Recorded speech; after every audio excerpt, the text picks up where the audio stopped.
Jesus is alive.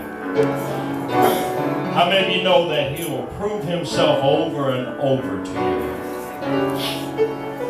Friday night I got a call. I was at work. My granddaughter and I was working, and I got a text that Milo was sick. Milo's my dog.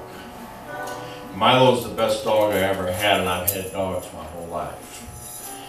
And I called my daughter, and she said, "Dad, he's shaking. He can't hardly walk. He can't hardly hold his head up." I said, "It sounds like he might have been poisoned." She later reminded me that she had found a tick on him a couple of days ago. I was on my way home, and I started talking to the Lord. And I said, "God, the last time I asked you if you would heal my dog, I was 17 years old. I said, Lord, the last time I asked you to not let my dog die, you asked me if I would serve you. And I told you I can't do that." I said, "And he died." I said, "Lord, this time I've been serving you for many years." Then I realized what a miserable failure I was. And I said, "What a miserable failure I am." And I said, "Lord, but I'm not dependent on that." I said, "I'm dependent on your mercy and your grace." It takes about a half hour to drive home from where I work. And when I got home, the dog come walking in there, wagging his tail just fine. God healed him. I have no doubt whatsoever that God healed that dog. Amen. Amen. Amen. He's a good God. He's a loving God, a merciful God. And people might say, "Oh, I can't believe, you pray for a dog." Yeah, I love that dog. Mm-hmm. Like I said, I've had dogs my whole life, and I haven't really loved the dog since I loved the King and my little poodle, Napoleon. And Napoleon lived his life out. He was an old fellow when he died. Blind and toothless. Sounds like me. I went to pet him maybe a few months before he died. I went to pet him, and he thought it was one of the other animals brushing up against him, and he bit me. But he didn't have any teeth, but he bit hard, even though he had no teeth. Then he realized it was me. He smelled, and he stopped and started licking my hand to apologize. Amen. So it didn't bother me that much for him because he had lived a full life. But King was only 7 years old. Beautiful German Shepherd. He got a tick infection and died a few days later. And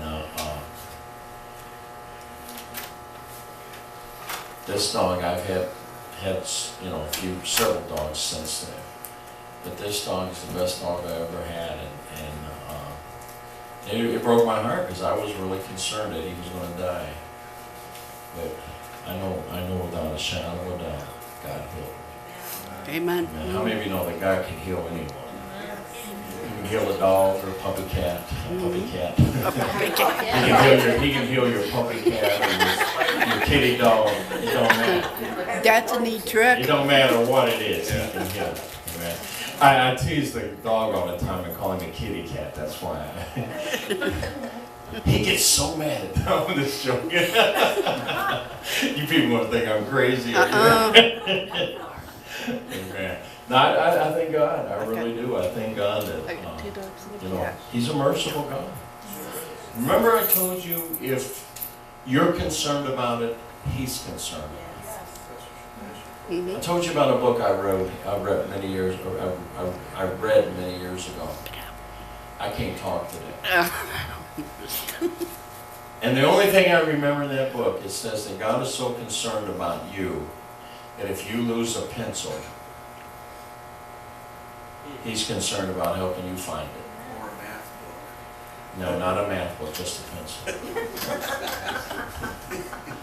Amen. God's concerned about what you're concerned about. Amen. Amen. So if it's your puppy dog or your kitty cat or your iguana, I don't know.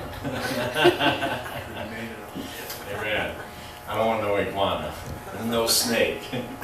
But God's still concerned about it, even if even I don't like snakes, but if you like snakes, He's concerned about it. And I can imagine baby loves them snakes. Amen. We found one in the yard the other, like a couple of weeks ago. Little fella like that. He was over by the house. Amen. You would think me living in the city, I wouldn't have. That's about the 5th snake we found in our yard. You know, that's 5 too many.